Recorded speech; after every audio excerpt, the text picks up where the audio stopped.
Welcome to the WagerTalk Podcast for the week ending August 6th. We've got a big show tonight. David Purdum's with us.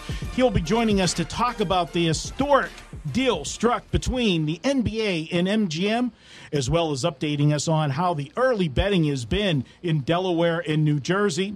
We also have another segment of the Handicappers Corner where we will talk about previewing the AFC North this week. We're also going to talk about Ohio State football and what's going on there. We'll also have the big weekend games in baseball we'll preview for you. And then, of course, at the end of the show, best bets, 1-1 last week. Let's see if we can get the old 2-0 sweep this week. Ralph Michaels joins me in studio.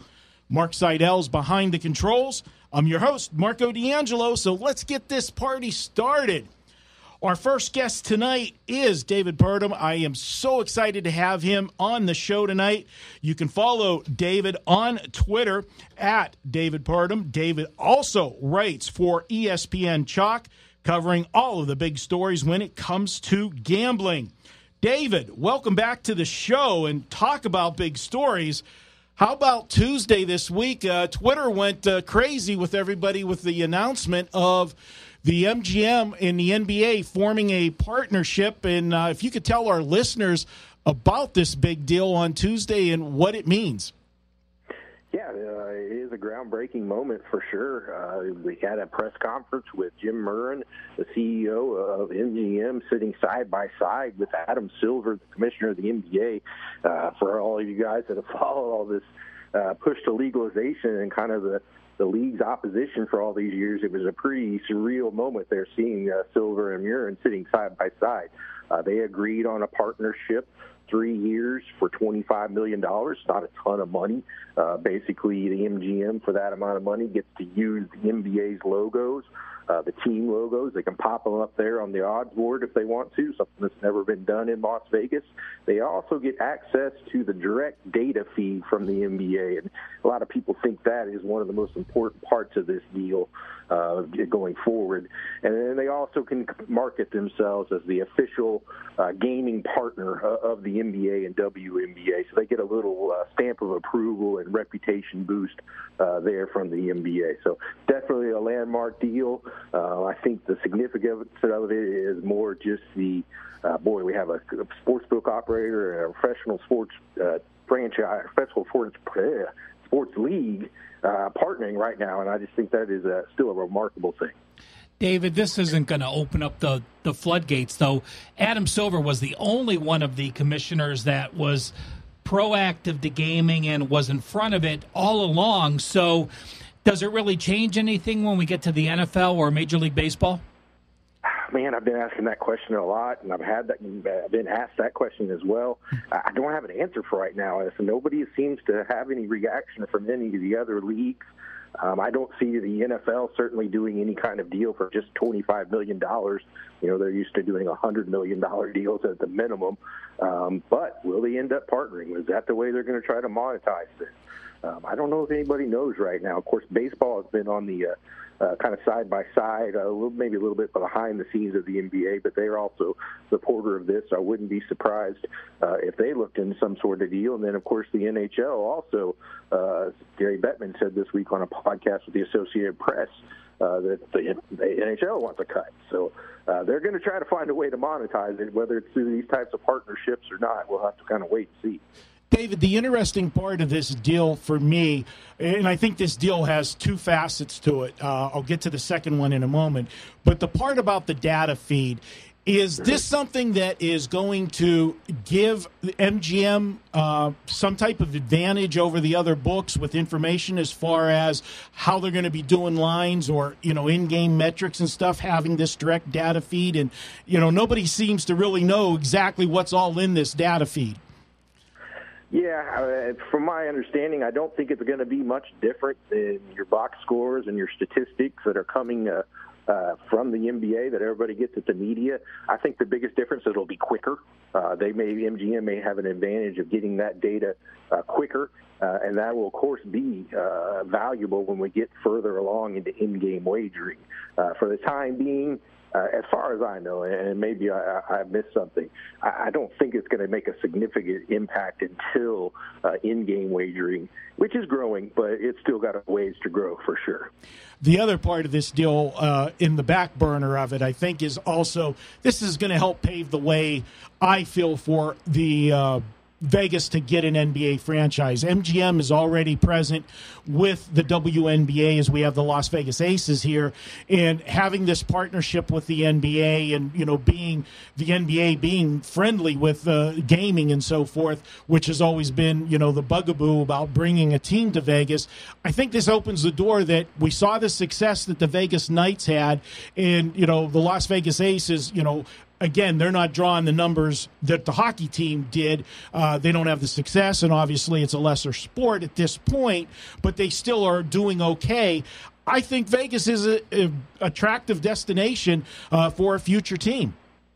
I totally agree 100%, and I think that's a lot of people have suggested that, maybe that's why the money in this deal is kind of low, and this is a ground level deal that with a lot of flexibility. Maybe the caveat was let's do this deal, let's partner up, and then let's see if we can get an NBA franchise here in the future. It seems like the likely scenario. I don't know when it will happen, and I don't think it's been decided for sure, but everything seems to be pointing in that direction that eventually we're going to get an NBA team in Vegas.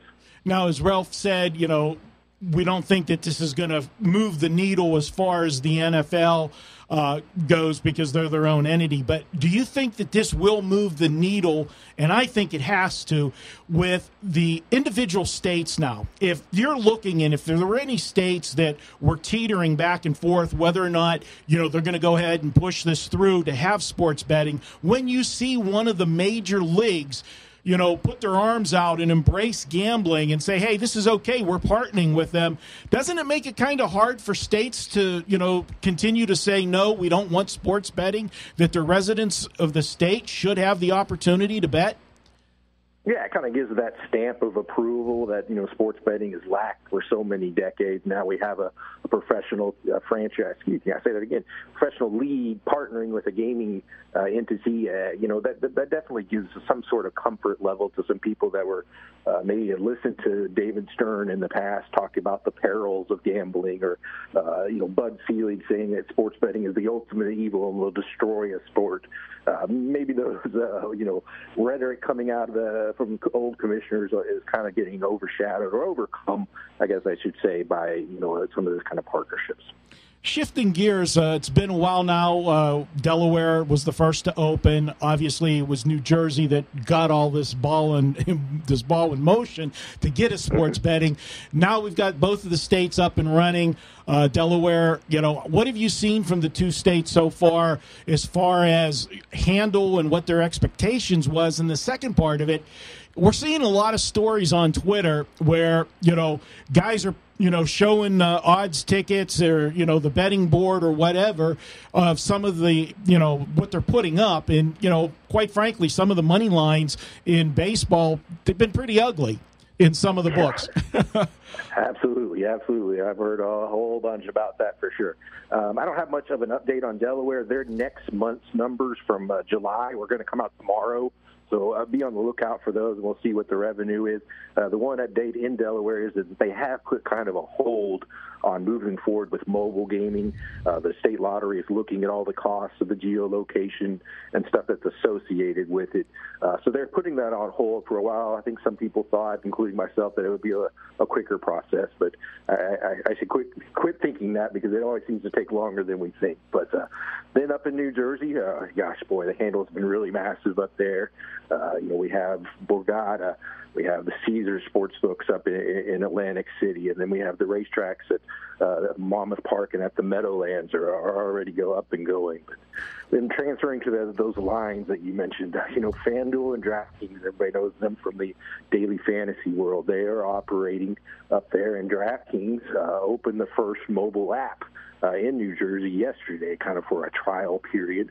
But they were allowing real money bets and so forth. And some lines were posted on baseball. And I think one of them had like a 65-cent straddle. Yeah. And people lost it. And rightly so. That's, I mean, it seems like a mistake almost. How can you put up a 65-cent line? It seems crazy almost. And, FanDuel has had similar problems. They've had 25 and 30-cent straddles on regular season baseball.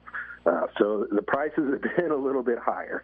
Now, this is the first couple weeks. They haven't been open a month yet. So they're probably just trying to figure things out. Maybe they're saying, hey, let's increase our juice a little bit here to protect ourselves while we kind of feel things out. So we'll kind of have to see how that plays out. They put out at Monmouth Park last week, and me being a horse bettor, it was an intriguing 14 parlay that they put out for the bettors. They had 3 stake races. It was Haskell Day at Monmouth Park, which is their signature race, and they had a couple other stake races on the undercard. So they put a parlay sheet out with the 3 races and then the Sunday night baseball game. And, the money line parlay, it was all at the closing lines, what the horses paid, and then the closing number of the baseball game. They did have a max payout on that of, I think it was 720 to 1. But, it was nice to see something out of the box thinking with the wagering. And, and it was a natural because it was Monmouth Park, so you were tying the horse racing with the sports betting. And I think things like that moving forward, we've seen when we've had the Super Bowl and the cross-sport prop bets, how attractive those have been. This is something that might, get some legs down the road. I don't know if you heard anything on how they did with those with that particular bet or not, but I was encouraged to see it. I didn't hear how the result of it was, but I agree with you. It would be great if the interest in sports betting somehow helped out horse racing a little bit, brought up that industry, which has been, slowly kind of trending downward for years. So it would be great if the interest in sports betting could somehow, kind of reverse that trend with horse racing for sure. David, who are the next few states to go active, and how close are they to that point? Well, we had Mississippi go yesterday, so they're up and running with 2 MGM casinos, one in Tunica and one in Biloxi.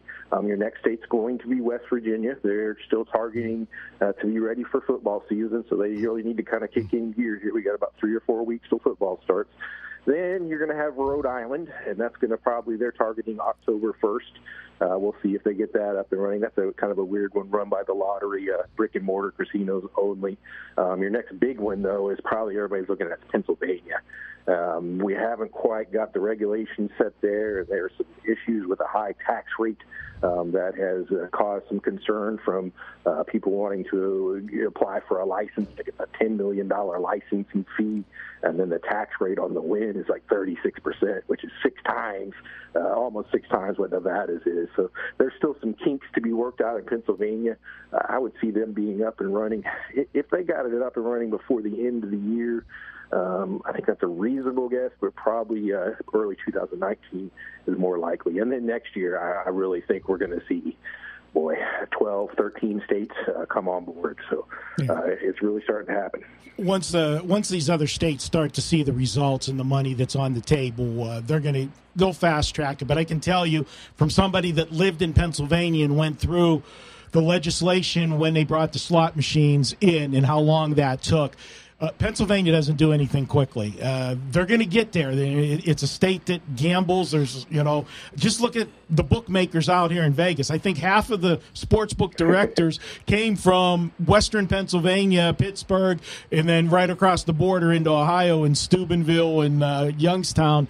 We're the breeding ground for sportsbook directors. But Marco, you also know that once Pittsburgh sees West Virginia doing it and taking monies in, that changes everything. Right. All of a sudden, things get speeded up when people are going across to Wheeling, right, to make those bets, and they see the revenues that they're losing from those cars crossing the state lines. They actually happened with the casinos, right? It did. West Virginia was the first to get the slot machines. And David, the people that were working, the lobbyists for trying to push this through, one of the things they did is they would send people to Wheeling, West Virginia. The Meadows racetrack which is where I own racehorses at, it's only a 30-minute drive across, the West Virginia border to Wheeling.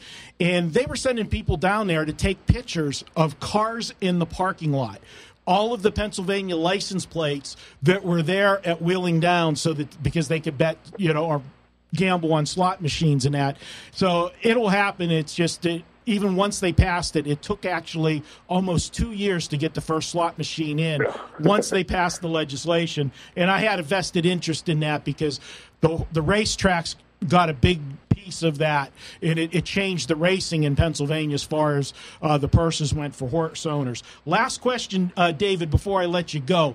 Now that we do have all of these other states that are going to start popping up, the big question that everybody's waiting to see, now it could, with the independent ones that are running sports books, they're going to have their own numbers. But the places like MGM, William Hill, and Caesars that have casinos everywhere, are we going to see one universal line from those places, those entities, all the MGM properties, or are we going to end up seeing regional numbers because of where they're at? To this point, they have been consistent, universal line. William Hill's numbers are the same in Nevada as they are in New Jersey, and MGM, same thing. Now, I really think Mississippi may be the one where we're really going to see that, because you've got, SEC football down there. You've got LSU fans right across the border from Biloxi. It's about a 2.5, maybe 3-hour drive at the very most. So I think those things are going to be really inundated with college football, tons of money. Are they going to be able to do they need to move the line everywhere to even out their action? We wrote about this a while ago. It was interesting because Monmouth Park and William Hill, the one in New Jersey, they have a 50-50 revenue split for the sports betting. So obviously Monmouth Park is going to want them to manage the liability to benefit Monmouth Park as much. But William Hill is obviously going to look at its overall bottom line and want to make as much money for their self. So I think there's some interesting dynamics of it. We might also see it in futures as well. Maybe the Rebels or Bulldogs down in Mississippi, their futures odds may be a little bit tighter than some other places. But for now, as I mentioned, we haven't seen any kind of differences. You know that if they do have the differences, this is going to open up a whole nother realm of betting as far as we're going to have the sharps. And you know how, David, Yep. you're here in Vegas, you write about stuff. You know how it is in Vegas. Guys will run all over town for a half a point. If they can, if they can find a point or 1.5 of value because of regional lines, this thing's going to go crazy. Again, I don't know what kind of limits that they will take.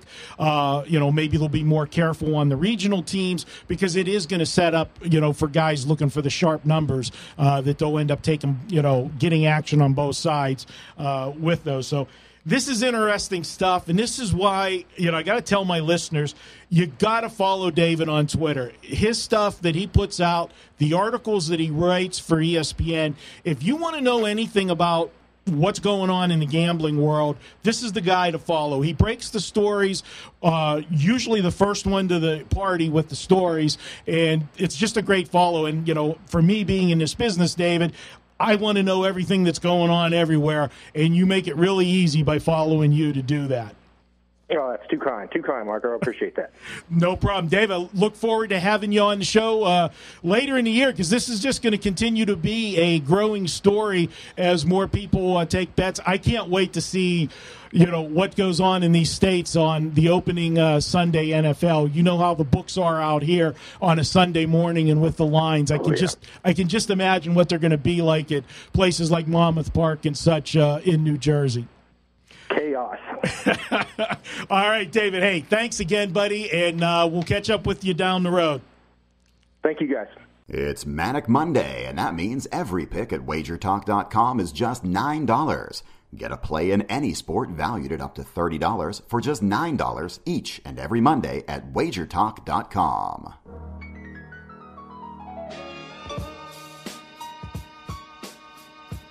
We are back. It's time for another edition of Handicappers Corner. We just got done talking with David, all these new states jumping on board and having sports betting. So we want to educate everybody, making you a better better. And let's start with previewing the AFC North. But, Ralph, before we jump into the AFC North, because that's, our wheelhouse to start with, you're unfortunately Cleveland Browns. I'm Cleveland, you're Pittsburgh. You bring up the Steelers and the Browns. Thanks a lot. Okay. Yeah. Well, they're two of the four teams in the AFC North. What can I say? But before we do that, since you are an Ohio guy, let's just keep piling on. My God, what's going on at Ohio State, Ralph? Well, it's a situation that everyone is very aware of, and anytime you have domestic violence, conferences, teams, athletic departments want to be very careful that they're protecting their reputation. So right now we're just to a wait and see. Urban Meyer's on paid administration leave, and they're just going to investigate the situation. So, it's tough to judge how far a person should go or what his responsibilities are. But getting past that, talking about what it means for Ohio State, we've already seen several recruits postponing their announcements if they're going to go to Ohio State or another team. That's one issue. Number two, you have the start of practice. So you have a bunch of kids that Urban Meyer recruited that probably look up to him as almost a semi-god. I don't mean to use that term lightly, but in college football, you have your Urban Meyers and Nick Sabans, and let's put it in perspective. That's the way they're viewed. So, I was asked how much I give Urban Meyer towards the Ohio State Buckeyes. And after thinking about it for a few minutes, I said Urban Meyer is worth 4 points for me towards the Ohio State Buckeyes. So while I only had him 2 or 3 points behind Alabama in my preseason power ratings, they now would almost be a full touchdown if he's suspended for the season. But we're going to wait and see again. No need to speculate what's going to happen. If he's gone, I speculate at least a 4-point difference per game. Now, going back to the last scenario, and remember Jim Tressel was fired for Tattoo Gate and the Michigan pins and what happened with that. That Ohio State team fell off to go 6-7. They went 6-6, got to a bowl game, lost that bowl game. But this Ohio State team is completely different. You have Tom Wilson, a previous head coach from Indiana. You have Greg Schiano, a previous head coach from Rutgers and the NFL. You have Ryan Day, a quarterback coach who's now the interim head coach from Boise. This team is in much better shape. And this team is a team that even if Urban Meyer got suspended for the year, could potentially get to the college playoffs. For me, this is just a really tough situation for Ohio State. We are looking at it strictly from a gambling standpoint, but from an ethics standpoint, they're between a rock and a hard place. If they can prove that he did know about this incident, the precedent was set, and I know they're two separate items, and I don't want to make light of either one of the incidents, but the kid in Tressel lost his job because of the letter of the law of the NCAA. The players sold pins that they earned for beating Michigan. It's a tradition at Ohio State. But because that pin was given to them during their college year, that's deemed how you said it is, you're profiting from something that you earned as a scholarship that was given to you. Yes. Yeah. So they took something that they earned as soon as the season was over and they graduated. That was theirs to keep for the rest of their life and do whatever they wanted once they were free and clear of Ohio State. But they wanted a tattoo and they sold it for a tattoo. But again, Jim Tressel is responsible for those kids. I mean, the question is this: Jim Tressel is responsible for those kids? Yes. Is Urban Meyer responsible for every coach that he hires? So again, there's a question there. Now, and remember, this is going to we're going to learn a lot about the situation, but this kid was a coach with Urban Meyer since he was a walk-on at, I believe, Bowling Green at 18 years old.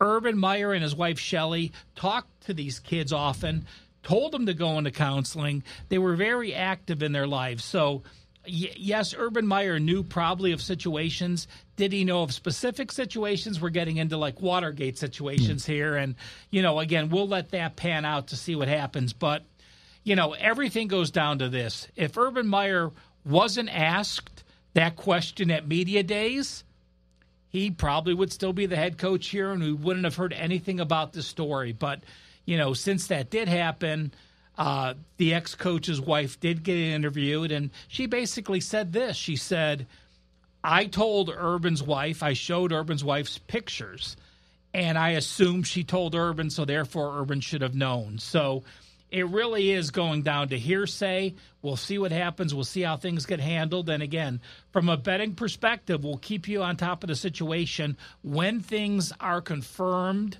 if he's out, if he's in, if he's suspended, and where we think the line should go from there. All right, good stuff, Ralph. Hey, let's head to the AFC North. Well, let's start at the top of the heap. Why not? I mean, that's where you should start, and I think that's the Pittsburgh Steelers. They're there. They've been there. They should be there again. This is a team, season win totals. They have them at 10.5 at Westgate. 125 to the under, though. You want to bet this one, you got to lay some juice on the under with the 10.5. Ralph, I'll be honest about the Pittsburgh Steelers. They have a habit of playing to the level of their competition. They have situations where they have extreme flat spots. I'm a situational handicapper, so not only are they one of my favorite teams because I lived in Pittsburgh for so long, they're my favorite team for handicapping because they are one of those teams that go up and down in situations, and I'm able to predict where they're at. And I'll talk about a few of those situations on the schedule this year. But they got to shore up the defense. That's the problem with the Steelers this year. Horrific injury to Ryan Shazier last year, and happy that he's rehabbing and able to walk some. But that is a massive, massive hole to fill on the defense, and I don't think that they have the personnel yet to fill that. Yeah, but Pittsburgh to me is very, very close to the New England Patriots. You have such a difference from top to bottom, and you don't expect that because Cincinnati won that division twice in the last 5 years. Baltimore's always there. But Pittsburgh last year, 13-3, plus 71 yards per game. If you look at them this year, they have their top 5 rushers back. They have both quarterback back. They have 5 of their top 6 receivers, including their top 3. They have everyone back from the offensive line that started last year. They have 8 of their top 10 defensive guys back. Their only losses are Michael Michel and Shazier. So to me, they are so far ahead of everyone else that – yes, they are going to win this division. Yes, they are going to be in the playoffs. And yes, they will probably lose to New England again. Yeah. And speaking of New England, I said a couple games on the schedule. This is a team that I'm going to tell you to circle 3 games right now. Pittsburgh has Baltimore twice, obviously, the division. Those are bloodbaths every year. They play New England, and they play Jacksonville this year. Obviously, New England, we know what those games mean to the Steelers. Generally, it comes down to having who's going to have home field for the playoffs, every year. So that's going to be a huge game. Jacksonville, they ended their season last year. Why, Pittsburgh's going to have them mark that game on the schedule. And I tell you, plain and simple last year, I think Pittsburgh, when they played Jacksonville, was already looking to the AFC Championship game to New England. They fell behind 21-0. No doubt with the home edge and New England on deck. I completely agree with you. And, they made a gallant effort to try to get back in that game, and it ended up being a 3-point game, but Jacksonville was in control the whole game. You can rest assured Pittsburgh's going to be primed and ready for Jacksonville this year. But where I'm saying to look at Pittsburgh the week before and the week after the Baltimore games. You know how physical those games are. And then the week after they play New England, the week after they play Jacksonville, they've got games against New Orleans is one of them. Tampa Bay is one of them. Those are not going to be games that the Steelers are going to be primed and ready. And we talked about under Mike Tomlin how they have that up and down so much through the season. Question for you, Marco, before we get to the other 3 teams. Do you put more into a look-ahead game or off a game And if they're off that game and they lose that game, does that change the perspective? Well, you definitely look at how the game played out, but the look ahead is always going to be there. You have to have one eye down the road. But I think you'll find better situations in the game after, because if it was that physical game, like a Baltimore game where the hard hitting and are coming right back against, playing another, physical team. That's a tough situation for the Steelers, and they're not going to be up the same way that they would be for that other team. And if they play their guts out and come up short, I think it has a bigger carryover the next week. I know a lot of people want to say, oh, they're going to bounce back. I think that's all you've thought about all season long is that New England game or that revenge against Jacksonville, and then you have it in your grasp and let it go, that's tough to get off the mat. But that's our preview for the Pittsburgh Steelers. We got 3 more. We'll get into the next one. Ralph, we got the Baltimore Ravens at 8 over -140 at the Westgate. 500 ball club. Joe Flacco enters the final 2 years of his contract, and it's a big contract. And I got to tell you, it hasn't been a contract that's lived up to the money that he's paid. The Ravens have not been a productive offensive team.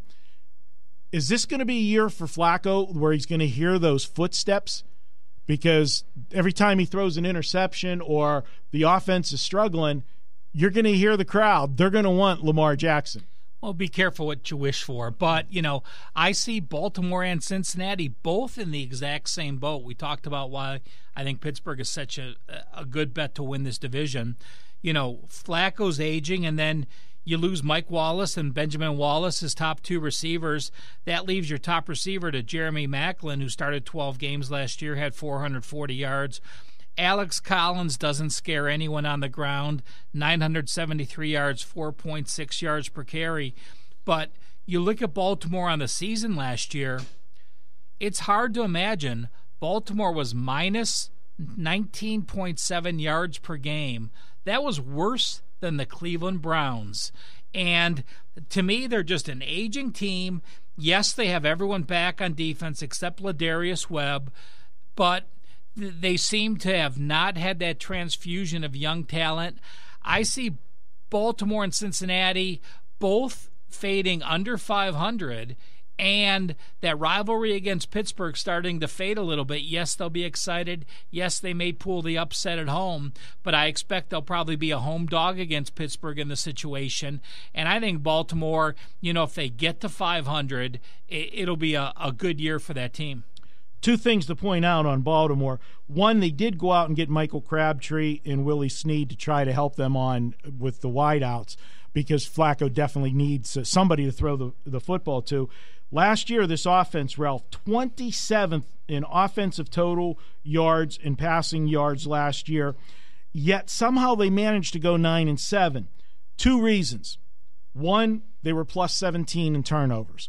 That's something I know you've talked about many times, that when a team has such a high number, either to the plus or to the minus, you usually are going to see some kind of regression where it's going to come back towards the other way. So the plus 17 turnovers definitely helped this team get to 9-7. The other thing is, the one thing that they have, the minute you cross midfield with this Baltimore Ravens offense, you're almost in field goal range for Justin Tucker. This is the best kicker, I believe, in football right now. He's money every time he goes out there. It's almost an automatic 3 points, and they won those games that they needed to and got the production and, win a game late. Tucker, you said 34 of 37 last year. 1 miss from 40 to 50. His other 2 misses were from 50 plus. And, I look at Baltimore, and to me, they were an 8-8 or a 9-7 team. Yes, they benefited from the turnovers, but you look at yards per game. The yards per game say they should have been 7-9 at minus 19.7 yards per game. The turnovers helped them to get over that and turn 2 games into wins, going 9-7. But first downs is the other thing I look at that I think is very important when you're analyzing a team. They were plus 15 first downs, or plus basically 1 first down per game. So when you're at even, that's an 8-8 team. They were on the plus side of first downs as well. Well, here, and I like to do things where I look at the schedule and see how it plays out for them. The season could be over early for Baltimore if they don't survive a ridiculous scheduling stretch where from September 30th till October 28th, they play 4 out of 5 games on the road. That's a bad situation for any team. Only to return home. After they do that terrible scheduling spot, guess who they get when they return home?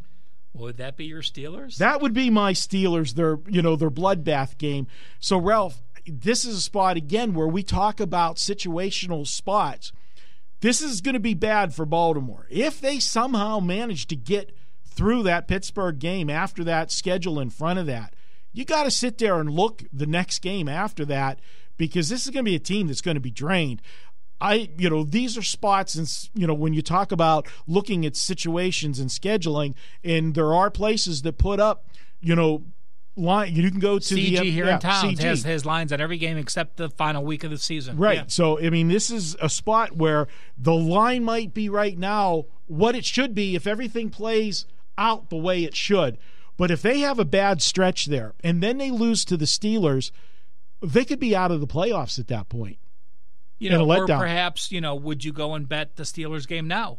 If you're finding value in the Steelers, I don't know who the Steelers have that week before Baltimore or what their situation was. But, we talked to those guys on Las Vegas Sportsline from CG, and they don't look at those scheduling situations when they're making these lines. They basically just use their power ratings and line them out. So that's where you can find value. And, Marco, you're pointing it out that when you return from those 4 games on 5 road and have your rival, perhaps you can bet right now Pittsburgh against Baltimore, and you could fade Baltimore the next week. The worst you'd probably get is being able to middle that game after or getting it back at even money. So just another way to find value betting throughout the season. Absolutely. And moving to a team that the Cincinnati Bengals, I got to ask you, Ralph, Marvin Lewis went from, in the final month of the season last year, it looked like it was a stone-cold lock that he was going to be gone. He even started to say goodbyes, that he was not going to be there. Somehow he's still there. Not only is he still there, he ended up getting a 2-year contract extension out of it. What pictures does he have of somebody high up in the front office at the Bengals? Well, he did go 7-9, and he did have the number 32 offense. Those are bad things. Yeah. Well, again, you look, and they've won the division, 2 out of the last 4 years, so credit to them for that. But you look at what they've done, and Andy Dalton is sub 60%, a 25-12 ratio, an 86 quarterback ratio. Joe Mixon, your leading running back, is averaging 3.5 yards per carry. The only thing on offense that scares anybody is A.J. Green, and when you double-team him, everything else is gone on the offense. We talked about Baltimore and their 9-7 record and what they did first down-wise. Cincinnati was actually minus 58 first downs, so they were minus 3+ first downs per game. That, to me, just shows how they were overmatched on the field. The Bengals, when you look at them on paper, when they're healthy, and this has been a big thing because they haven't been able to keep Tyler Eifert on the field. When he's on the field with A.J. Green, now you've got 2 threats. If you double-team A.J. Green, either the other wideout is open or you've got Eifert going over the middle where the middle's opened up for him and you can make big games. But here's the thing with Eifert. In his last 2 seasons, 32-game schedule, he has missed 22. Last year he played 2 games, made 1 start. Yeah. And, that was it. And so, yes, he's back. Yes, they say he's healthy. But after almost missing 2 full seasons, can he be productive and can he be played at that same level? And Andy Dalton, there's not a plan B right now because A.J. McCarron's in Buffalo at the moment, the backup out of Alabama for all those years. So it's on it's on Andy Dalton's shoulders to get this done. And he lost one of his weapons in the backfield. Jeremy Hill's now a New England Patriot. So this is a team that I can't wrap myself around them. It's been 27 years since Cincinnati's won a playoff game. I'm going to go out on a limb. It's going to be 28 years. Well, Matt Barkley's your backup, and, we'll see what happens with that. We've talked yards per game. Pittsburgh was plus 71 yards per game. Baltimore was minus 19.7 yards per game. Cincinnati last year, minus 58.6 yards per game. Again, very fortunate to get where they did last year. I see them as challenging Browns for the last place in the division, and I think they will finish last. All right, well, there is only one team left in the division. We talked on all of these teams. We spent several minutes on each team, and I did that based on number of wins. So you have a minute for every win. And you know what? I'm going to be gracious. I'm going to let you have a minute for every win in the last 2 seasons on the Cleveland Browns. Well, thank you, Marco. That would be, 1-15, 0-16, add 1-0. That would be 1 minute. There you go, buddy. I got the joke. Yeah. People from Pittsburgh don't know how to tell jokes very well. But, you always hear, you've heard for the last 2 years, sharps and squares playing on Cleveland, playing against Cleveland, and you heard sharps were playing on the Browns. And why was that? Well, the Browns were second in this division at minus 19.3 yards per game. That basically breaks out to a 7-9 team. So each week there was value on the Browns, yet they failed to cover. Why did they fail to cover? Well, since 1999, 18 years, there's only been one team in football besides the Browns that has been minus 25 turnovers or more. That's the Browns, and then in 2000, the San Diego Chargers. They had a historic number of turnovers. They were minus 28 turnovers, and I benefited last year. I had a big play against them where there was a fumble in the end zone, and they fell on the ball and got a touchdown, and they covered an 8-point spread miraculously. So I did benefit from that. But when you have that type of historic number of turnovers, actually since 2006, there have only been 3 other teams that have had 21 or more turnovers.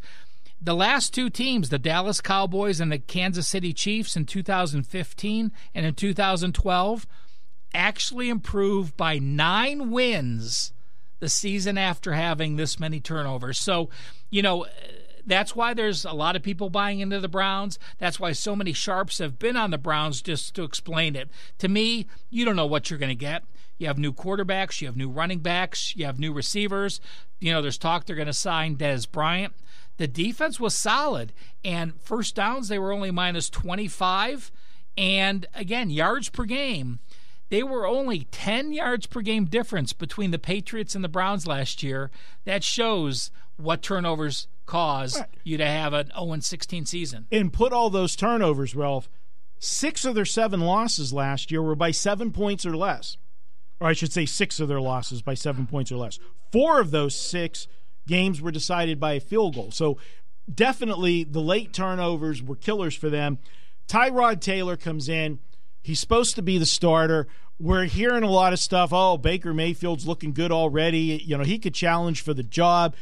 I think that's a huge mistake for Cleveland if they do that. The Browns have seen so many turnover-prone quarterbacks. They're not going to go with a young guy unless this season's over. Once they get to their 7 losses or 8 losses, I completely think they're going to go to a veteran who doesn't make a lot of mistakes. That's Tyrod Taylor. And that's the way they're going to go. Now, again, it takes time to change a losing team's mentality, and to have 1 win in 2 seasons. There's a lot of talk about the Browns upping it and where they're going to be. I still personally, and I'm a Browns fan and I'm a Browns optimist, I still only have them at 5 wins this year when I break out the season. So, and I think the under was 5. Actually, people bet it up to 6. Learning to win games is difficult in the NFL, and when you have a team that's done that poorly, it's difficult to do. One last thing I'll throw out there for Cleveland, and it's an interesting wrinkle, especially for 2 of their games this year. They hired the former Steeler offensive coordinator, Todd Haley, and that just puzzles me to do that. But the 2 games against Pittsburgh, he's going to empty his playbook. He's going to bring out everything he has or wanted to ever run, and maybe had the handcuffs on him not to run in Pittsburgh. And he knows the Steelers, defense. I mean, he's watched it. He's practiced against it, all those years. That could be an angle, to give you Browns fans a little bit of hope in those two Steeler games. He's going to be pumped for it. Yeah, well, I mean, the Browns certainly get up for the Steelers, but I don't think that's enough to make them, to give me an edge over them. I mean, yes, if you're thinking about playing them, I might say, yeah, Haley's there and doing it, but you still have the difference between the two teams is still 7 to 10 points top to bottom. So, a coach may be a point of truth of that, a coach may be some motivation of that, but it's still the Browns. It's still the Browns. If it is Tyrod Taylor behind center, he is a guy that, with his running ability, that's the type of guy that can give the Steelers some problems, especially with the problems that the Steelers have fixing the hole that they have at the linebacker position because of Shazier. Just something to consider down the road. All right, guys, that ends the preview for the AFC North. We're going to be trying to break down all of these divisions as we head to the start of the season. We're going to be back. You know what's next? It's baseball. We're going to look at 3 big games for the weekend. That's up next here at Wager Talk. Every Tuesday, WagerTalk.com offers a best bet selection from its hottest handicapper. It's a great way to introduce yourself to WagerTalk.com with a big best bet winner for just $2 on $2 Tuesday.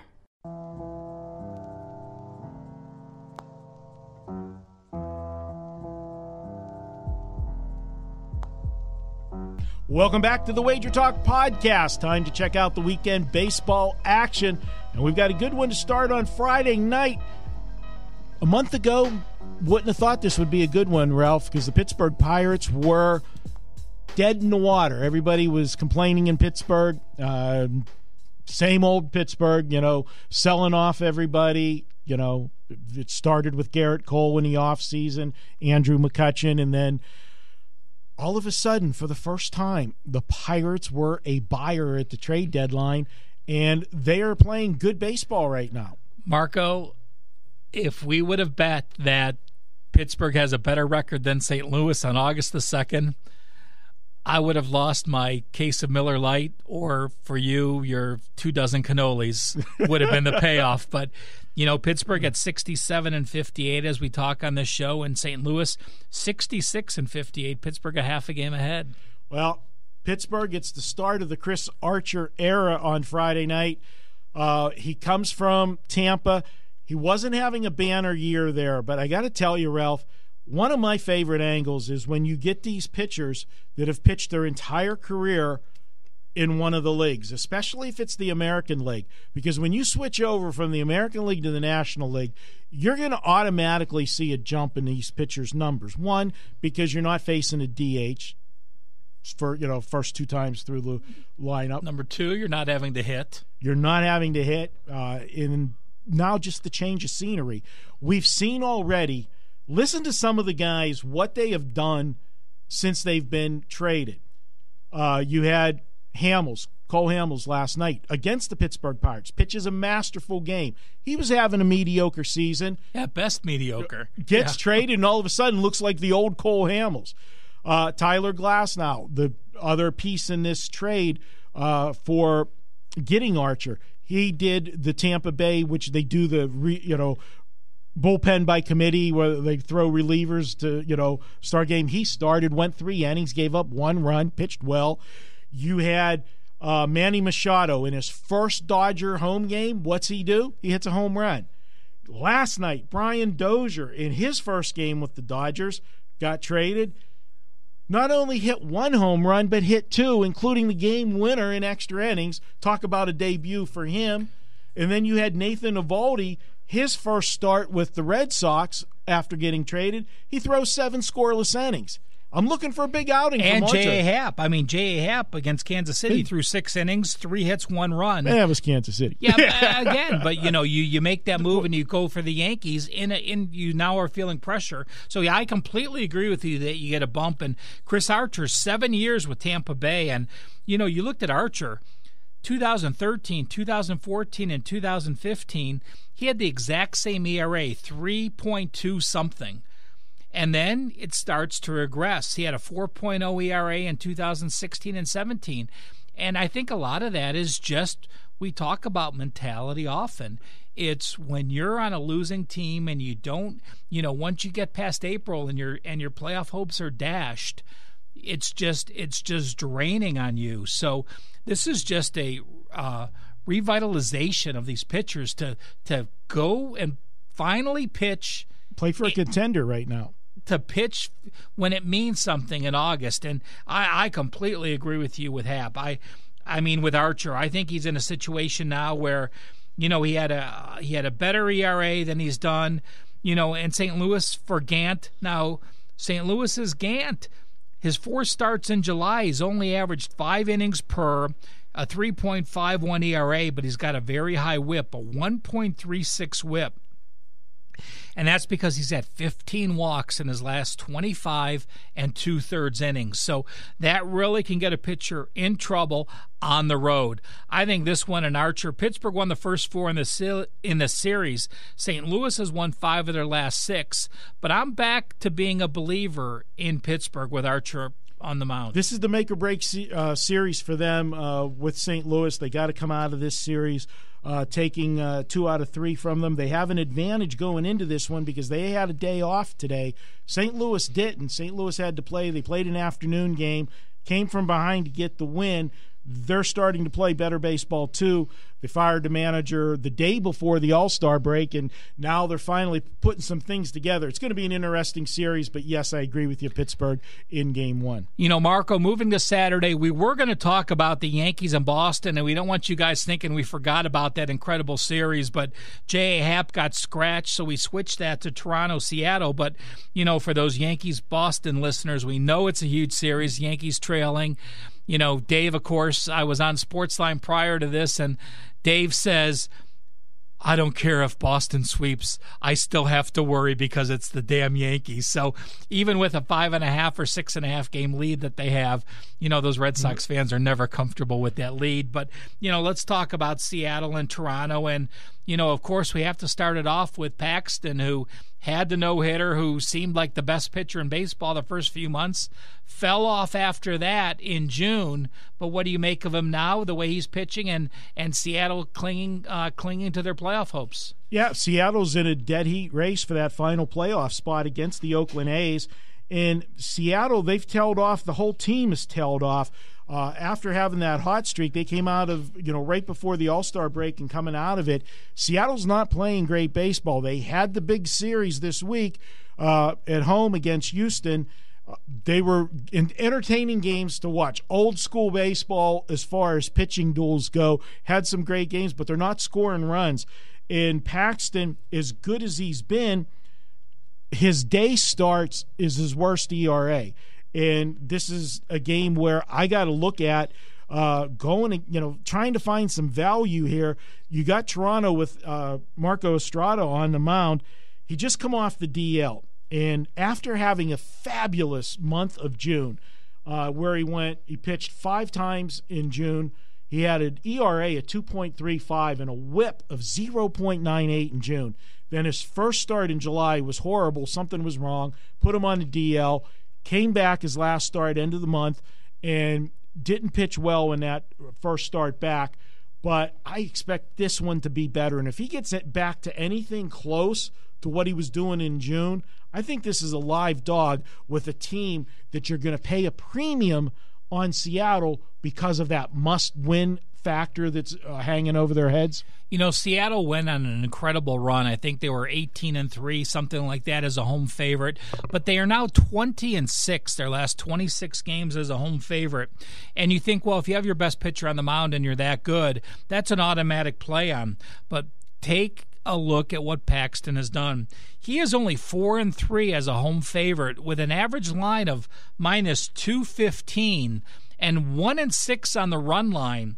That makes Seattle 16-3 in the games he doesn't start as a home favorite, only 4-3. So just because you have a great team as a home favorite and the best pitchers going dig one step deeper. And I agree with you. If there's a spot to fade where you can get a great value with the dog, this is it. And you talked about that run line. If you want to consider taking Toronto on plus the run line, this Seattle team, their last 8 games, they've only scored over 3 runs twice in their last 6 games as we're taping this podcast. 3 runs or less, 6 of your last 8 games. If you score 3 and you win, the odds are good you're going to cover that run line. Pretty much. Is that Pittsburgh math? That's 0 and 1 equals 1? Yeah, that's it. All right, let's move to Sunday. And here's another one. You talk about 2 teams that you might not have thought of you'd be talking about here in August and being significant, but Colorado and Milwaukee, they're in the thick of things for the wild card. Milwaukee's trying to catch the Cubs for the division. Colorado's in a 3-horse race out west between the Dodgers, the D-backs, and themselves, and then, of course, whoever's going to be the odd man out is looking at the wild card. We could see all 3 teams from the National League West if they continue to play the way they are, with one of them obviously winning the division and the other 2 being the wild card. Yeah, I look at Milwaukee, and does Milwaukee surprise me that they're a game back of Chicago? Not nearly as much as Colorado surprises me of being a game back of both Arizona and the Dodgers. I keep thinking the Dodgers are just going to pull away. They have so much talent. To me, they are just so much better than the other teams, yet they completely underperform. A lot of that is Kershaw with his struggles, and I think, we talked about Kershaw on the sports line. I think Kershaw right now is minus 9.5 units on the year. Who would have imagined that scenario where you're down that much? But, now you look at Colorado with John Gray and Milwaukee with Wade Miley, and, John Gray had been horrific to start this year. Through the end of June, a 6.00 ERA. But his last 3 starts, he has that curveball going. It's moving much more than it had in the past. His last 3 starts, a 1.66 ERA. So I really like him. Yeah, you look at it in those 3 games, he went 7 innings or more in all 3 of them, allowing just 4 runs total in those 3 starts. His strikeout to walk ratio was 17-5, as you said. He's getting batters to swing and miss now. The only thing I'm going to say about him is that in day games this year, now he's pitching much better now, but this is a season number, his ERA in the daytime was 7.89, and his whip was 1.69. So a little bit of concern there to look at if you want to back Gray, but I love the way he's pitching right now. On the other side of the mound, you've got Wade Miley, that he is pitching at a different level right now, and I just don't know where this has come from with him. In the month of July, he made 4 starts. His ERA was 1.53, and his whip was 1.19.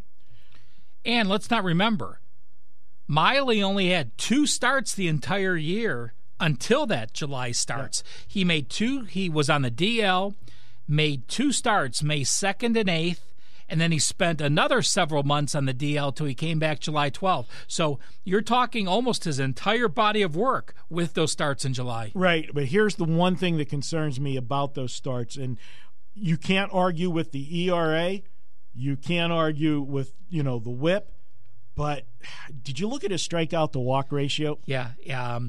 Well, he had 5 walks his first game. His last 3 games after those 5 walks, 8-6. For the season, his strikeout to walk ratio 17-15. That's not good? That's not good. Okay. You can't be putting that many people on base and get away with it.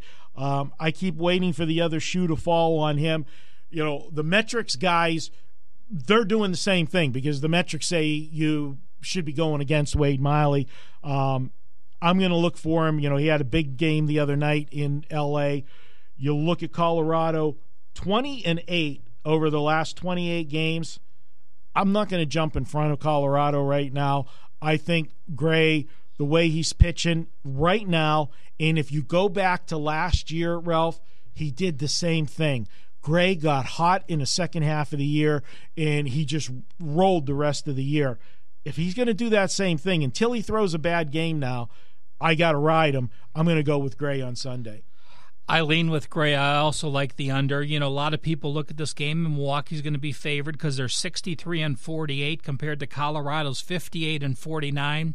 But like you, there's so many changes in the middle of a baseball season. Last 20 games, Colorado 14-6. Last 20 games for Milwaukee, 9-11. Compare those two teams with the current pitchers. I agree with you. I think there's value with the road team. All right, that wraps up our preview of the weekend games. That means we're going to take one last quick break here. When we return, it is going to be best bets. 1-1 last week. We got to pull the old 2-0 this week. We're up next. Best bets.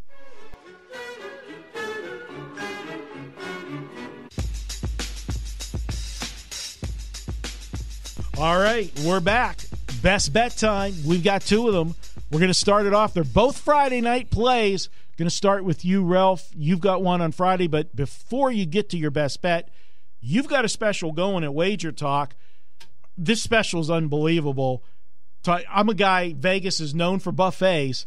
You've put together the buffet of handicapping. Tell our listeners about it. Well, basically, now in my third season at WagerTalk, a lot of guys know me for college basketball as Cal Sports. I've been handicapping college basketball for years. Even as the general manager of North Coast Sports, I was running Cal Sports with numerous #1 titles. Football now, handicapping it myself. You've seen the success the last few years. And basically what I'm offering is this. I'm offering my top 3 sports. College basketball is my passion.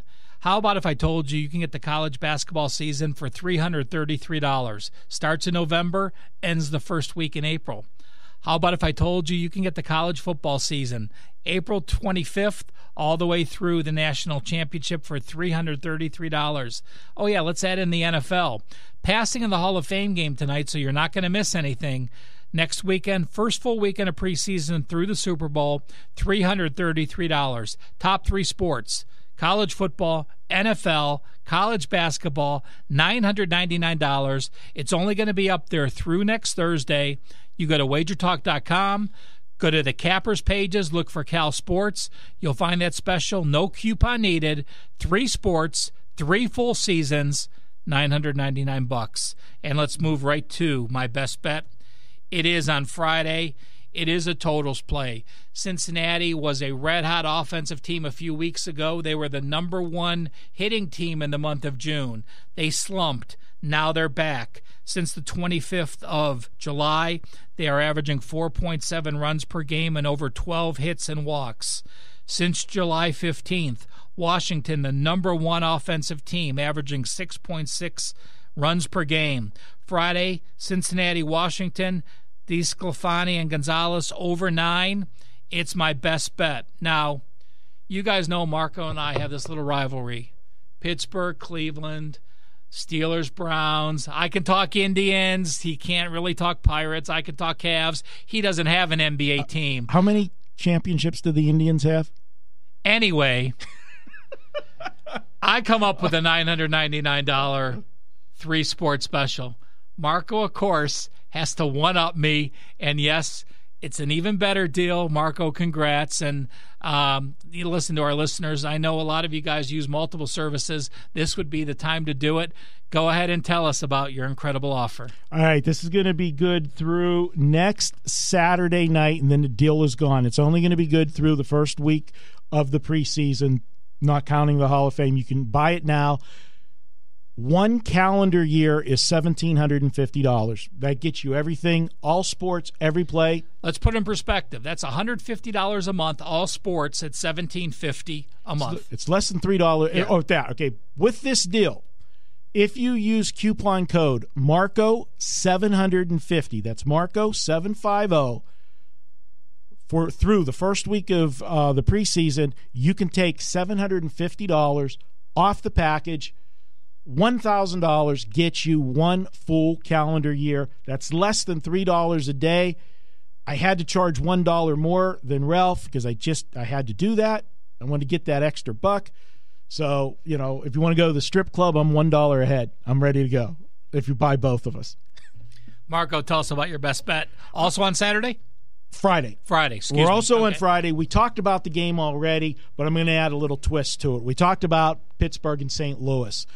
I'm going to take Pittsburgh on Friday night, but I'm going to go first 5 innings. And I think what you're going to get with Chris Archer is he's going to be sky high, and he's going to come out there, and I look for him to throw a good first start in Pittsburgh. Switching leagues, I like that. Gant, last couple games, not been as sharp as he was earlier, and we talked about this with the younger pitchers. As people start to see them for the second time and third time, they're not as effective, and I think that's what's happening to Gant now in the last couple games. Also, just the excitement of PNC Park. And I'm going to tell you something, my Pittsburgh people that are listening to this podcast, if you don't go out and get your butts in the seats at PNC Park for this series, you cannot complain anymore about what management has done and the ownership of the Pirates on not going out and making deals to be competitive. Are they drawing now? Well, the Cubs were in town, which the Cubs are always a good draw. Let's see what they do with St. Louis, and it's a weekend because you don't have any excuses. It's Friday, Saturday, Sunday. I want to see the attendance this weekend in Pittsburgh. But Chris Archer, he's already bought into Pittsburgh. He loves getting traded here. In the first public appearance where anybody saw him, what's he do? And there's no better way to win over a Pittsburgh crowd. He's wearing an Antonio Brown Steelers shirt. Good move, Archer. Nice move. That's the Eating a Permani sandwich? Actually, funny you should say it. I'm going to tweet it later. There was a story in the Trib, and they were talking about how he was embracing people. People were already having Archer shirts that he was signing and he said that he's taken to the city already. The only thing is they didn't know if he put French fries on his sandwich or not yet. So we'll have to get back to you on that. And if you don't know what we're talking about, just Google Permani Brothers in Pittsburgh. You'll find out about that. So there you have it. Ralph's best bet Friday night. Take Cincinnati, Washington, over 9 runs. Take me, Pittsburgh, on Friday. First 5-inning wager. That's going to be it for this week's show. I want to thank our special guest tonight, David Purdum. Great interview with him about what's going on with the legalization of betting and that historic partnership between MGM and the NBA. Of course, Ralph in studio. Mark Seidel behind the controls, making sure everything sounds good. Of course, a big shout out to our guy in Detroit, Johnny Detroit. He gets this podcast up to every social media that I think is out there. I don't know if he's missed any of them. If you want to do it the easy way, just subscribe to the podcast in iTunes. You can also find us on iHeart, Spotify, all of the big ones. Till next week, I'm Marco D'Angelo. Let's cash some tickets. The guys will be running the controls next week. I won't be here taking a vacation. I'll be listening to Pearl Jam Lex Friday night in Seattle. Probably should close with some Pearl Jam music, but there we go. I'll talk to you next week.